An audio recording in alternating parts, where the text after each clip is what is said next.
You know what I mean? Like, then we kind of have a little bit more flux in terms of this top tier of who really is the top dog, right? I think it could make more for an interesting story.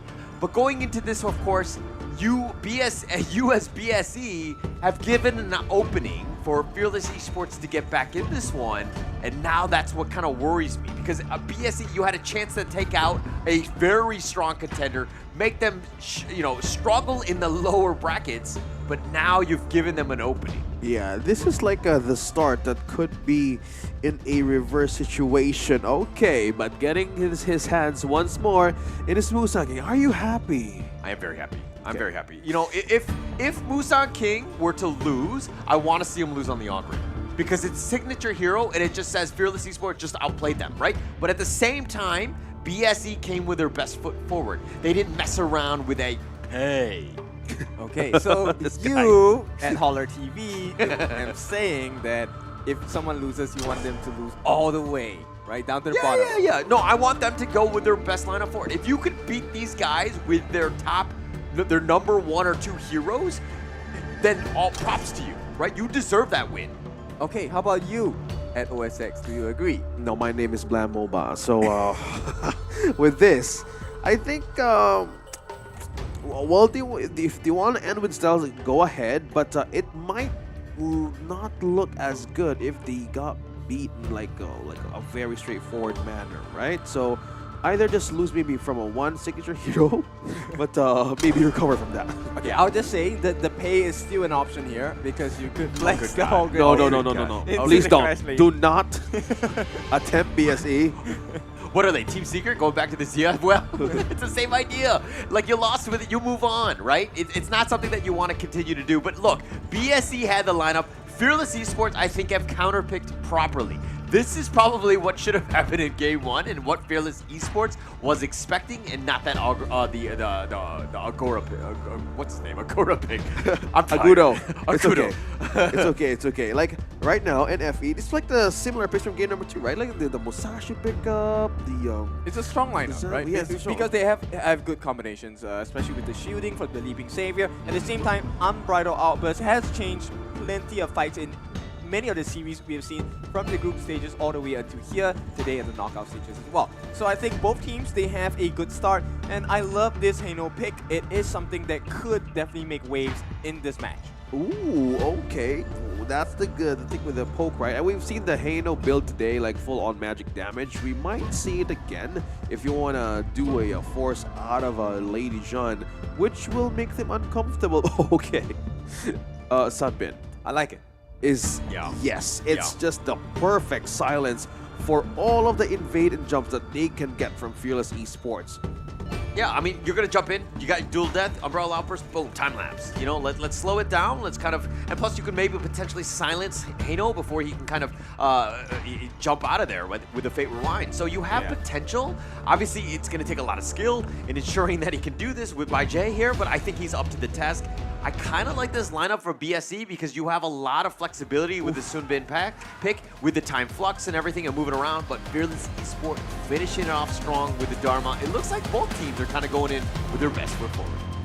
The Dharma last pickup, despite having the Sunbin, I think they really want to seal a greater resolution for a fail-safe moment. I mean, that could be the mindset, because we will know for sure few seconds from now on what will be the adjustment here of BSE. They're still on the lead on 2-1 in this series. Will they close it out, or will Fearless Esports find a chance here to get it for a comeback? Like, look, I was expecting a Game 5. I still do. But this is a moment where BSE, like, if they lose this game, they lose so much momentum. There's going to be so much pressure on that Game 5. It is going to be very difficult to play. We kind of saw this with Team Secret when they had to play that Game 5 as well. They're not easy to do because, again, it's do or die. You must play. And if you're behind, it slowly starts to crumble, or quickly starts to crumble at that point. Yeah, I think one thing that also they want to start upgrade here is the mid-range rotation that they can give for JR, or hitting as early as level 2 in less than a minute. This is like a trade for the Lady Jeanne to just be in the front line of their T1 turret. So far, it gave so much space for JR, but the frenzy has been used. Yeah, used a little early. I mean, they want to trade here, but KK took a decent amount of damage, right? So they need to play a little bit safer. Woodwind just, again, a great shield. The Leaping Savior there just kind of mitigates most of this one. But, you know, top lane, Byron against the Dharma, these guys have been going at it almost all day today. So we'll let them be, because basically, like, the one pickoffs that do happen are very rare. And to just catch somebody out, it's not going to be the easiest thing. Yeah, I think the question is, will it be easy for them like to be in front of the Sunbit here, or Zay, to just be into the protection of everybody, completely silencing out? There's so much crowd control that could come from Fearless Esports right now, from the Zhongfei, from the Dharma, even from even Dowda, right? It's like they would really force Zed to be in tight spots to keep using that toolkit over and over again, and maybe overload it from there. Look, I know that Dao Musashi is like that quote-unquote counter to the Ogryn, but you do need to have the rest of the team and to kind of have a decent amount of damage that can kind of blow him up so that he's, you know, not able to out-heal you and sustain you, right? The Duel of the Death is a great skill that lets you do that. But if Dao were to ever get caught out or not able to, you know, just kind of combo with the Jinglin, you know, the Truth, you're going to have a tough time. So, you know, again, I think that this is going to be the #1 matchup to watch. It comes down to Busan King versus Dao. Oh, I love the matchup, man. It's Dowda has been a big of a step from the previous game, which was the first blood that he got from Musa. I think he really felt good with that kind of start, right?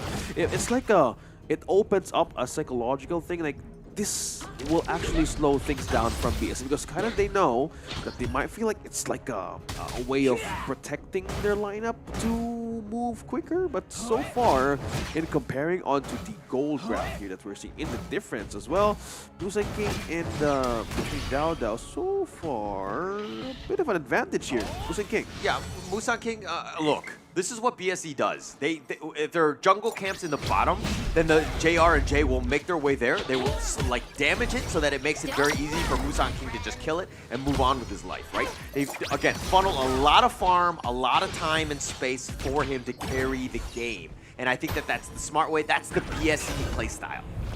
Yeah, going back to their own roots, what they're strong at, right? But the Musan King on the Ogryn on the jungle, this like sets up space, right? Space with the reach of getting into KK's backline protection. As we keep on the focusing into the clash lane, Xiang and Xinglin, yeah, it's like the thing that we keep on seeing here most of the games, right? The in and outs of the situation of the clash lane heroes. First objective is up, we see some rotation down bottom. Yeah, looks like a portal play right to the mid lane with that Tyrant. I don't think they're going to get there in time. It's going to be tough for them. Busan King looking to go, and looks like I'm not the play-by-play when Dao takes it. It's okay, man. Like, it's just in the right spot to be in action for BSE, but they're not really committing just yet, because I think this is like more of like a respecting on how on how Woodwind is just being onto the situation of protecting their farm lane. It's just that they're not letting go of this kind of situation just yet. But for BSE here, they really need to see where or when to pressure out the map. Yeah, when to pressure out. I mean, right now, I think that, like, look, FE are going to expect BSE to make some sort of move to the Overlord. Obviously, with the Primal Fury bond, they probably will not be looking to kind of take that on their own until that one kind of expires. So they're going to look to just kind of potentially steal. And I think Woodwind does take that with this Yeah, slice. he does, and he will commit the ultimate as well. Musan King going to join Fable. They will push them away. And once again, these little nuances around the map make the difference. KK maybe getting caught forcing out the lift step as well. Well, speaking of forcing out, right? Oh, nice catch, and this could be the one that changes it. Imperiled state for the side of Xiang. They're chasing in as well. Can they get the kill? First blood, but the return damage comes in. Busan King has not used his conductor, so just yet. And right now, it is going to be Fearless Esports. They will be unending in their pursuit of this advantage. Okay, advantage now leaping with a quick rotation with Fable down bottom, just because they contested that with success coming from a Woodwind. That opened up the first T1 to go down quicker, and with that lead, they want to translate it into objectives too. Yeah, that steal from the Crimson by Woodwind compounded, and he saved KK, and then in the top lane they get the pick. Like, so many things just went wrong for BSE here. But it Yeah, looks like the they're going silence come in. Woodwind is falling low, does not have the beast form, will be taken out as the trade. Consolation prize going to the side of BSE. Now, at the same time, they have to make sure they have eyes on Singling because that lane is being pushed in heavily as well. Okay, speaking of pressure, right? It started with taking down a T1. And if we go back to the other solo building up, then we're seeing the Doomsday being present too for the early to work, but they need to counter the pressure into the bottom lane. Either they take out a T1-2 in Fearless Esports, because this was the problem in game number, what, 3? That it was just becoming a problem here. Like, FE knew what was the pressure point that they need to build up against BSE, and maybe, just maybe, if they repeat it once more, they would have an attention for them to divide. Yeah, but look at that lead. It's compounded into a much worse situation for BSE, especially with these Vanguards that are put Now out. he's going to go in as well. Does not use the ultimate just yet. In Peril State finally used. It is going to be taken out. And the doors are open. JR left alone. Going to be using his parasols to try and escape maybe. Not yet. Fearless Esports to take one. And I think they might start to step back a little bit more.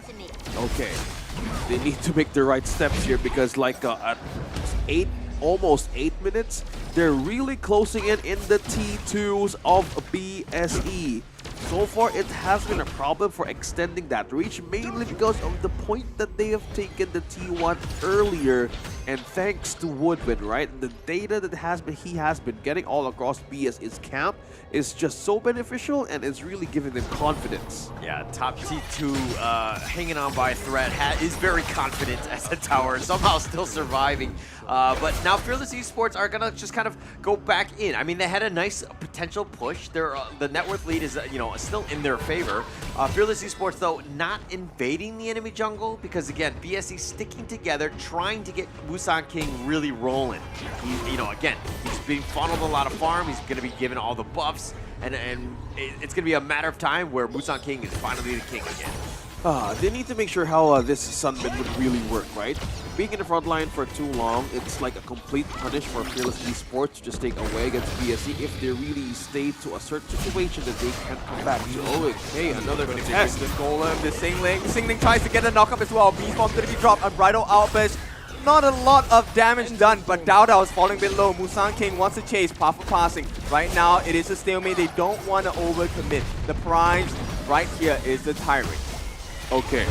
I think I saw the silver lining there for BSE just to keep on taking, right? If they keep on forcing that unbridled outburst, I think that really sets up the pace to make an entry for Ze to be in the front line. Bit of reset. No, it's a small mistake, maybe costing them a bit. Busan King will secure it for the team at this point. So they try to, whittle down the goal in the goal, and it's a goal lead about 2,000 for the side of Fearless Esports. Yeah, it's not too far gone. Like, I think you just need to keep on forcing it. I think the main comeback here for BSE is force and get into the right position. They know that Ze or the Woodwind rather, be in the front lines of KK. But one thing also that was trying to show there is, what if they lose that outburst at the wrong Hang on, moment? Dao Dao, he's alone, and looks like BSE, no, they cancel that call. Okay, looking back on the waves here. No turrets taken just yet. So, are they hesitating here to just keep on creating the space? Because so far, there's no turrets taken against Fearless Esports. And this, we haven't seen BSE struggle to take an objective out of Fearless Esports in this series. Yeah, it's because Fearless Esports have done a good job of just pushing the top and the bottom lane, right? If the minions are hitting it, someone's got to go there. So Fearless Esports realize that they have gaps elsewhere. They don't need to stick around because they know that the reinforcements are coming. But Dao Dao, speaking of which, he's doing a little bit of damage, but again, kind of getting scared away. He does have the time bomb, but it looks like it's going to be the Tyrant fight, which is the next big fight. Both of the jungle players, have Smite ready to go. Yeah. Okay, Xiang is poised for the catch at this point. Busan King just trying to force them into unfavorable position, right? So at this point, it is going to be the Death Precipice, and no openings just yet. They need to maintain the wave, and looks like advantage to BSE, right? They're waiting for the perfect timing. It has to come from the wave management. Yeah, speaking of wave management, good thing that they have taken the T1 thanks to the minions once more for BSE. They have a calculated way of maintaining that pressure, and they just need to keep on doing that, right? We're not too far of a lead just yet. 1K slowly closing up with Fearless Oh, Esports. that's a bit low. Woodwind toying with death there. At this point, Zhe as well as Musan King looking for an opening, but the backline's down in Xingling. They're looking for an opening as well. Ocean of Tears put down, but Woodwind with his health so low, I don't think it's a good idea to be able to come and contest. But at the same time, Zhe has laid down the time lapse, so opening imminent. Xiang trying to push them away. JR working hard on the Tyrant, looking for the reset. No, but JR going in like that, it seems like, oh, why is he doing that? The poking and the prodding, isn't it taking too much risk? But being able to chip down Woodwind, now they have to play defensive. If he goes back and recalls, then the Tyrant is completely theirs. He has to stick around. He is low. He is a wounded gazelle in this team fight. Okay, Xiang, he's going to try and go in, pushes them back. At the same time, the Tyrant's really low. Who's going to get it? It is going to be Fable. And right now, they break loose. Fearless Esports, they get the first kill, the second kill. Musan King is down. JR, Zhong, and Xiang, the three of them left to their own devices as well. And it looks like they will push back. And Fearless Esports, they wake up and put down that T1 in the mid. They kind of underestimated Woodwind there in a situation that he can actually use the outburst right away. Putting them in a tight spot in the pit, yeah, not really a perfect picture for defense, but BSE really knows how to hold the line, and BSE was totally out of defense. Zhe was taken out quickly. I felt like BSE probably shouldn't have taken that Tyrant, right? You know, it was one of those things. Well, let's check out the replay here. Just going in, it was just very messy. Woodwind was going all the way up in front. He was kind of baited out. Down went to duel death, found Musan King, was able to take him out. He wasn't able to escape out of that cave, and he got locked in. So, again, Fearless Esports take a great team fight, initiate perfectly, get the kills as well as the Tyrant. What more could you ask for? Oh, so now they would really have an Overlord, an enhanced one, to dictate a pressure right onto BSE. With this, they could really call a separation out of BSE's defenses. And with this, yeah, all of the pushes are completely denied. It will be onto the bottom lane. Okay.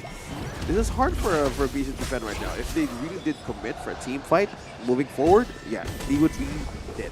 Yeah, and look, they're going to start to siege the top T3. The Vanguards will push the Shadow Vanguard in the bottom lane. And it's an attack from all fronts from Fearless Esports. This is going to be very uncomfortable for BSE. They need to figure out ways to hold. I think that going into this one, the bottom T3 is looking to get just chipped out right here, easily taken by them. And, you know I'm supposed to let the past go, but man, that last game with the Pay Pig, we're in the situation where BSE is not able to close it out. Now Fearless Esports has all this momentum going in this game because of that. Okay, follow-up question. Are you okay? No, I'm not. Thank you very much.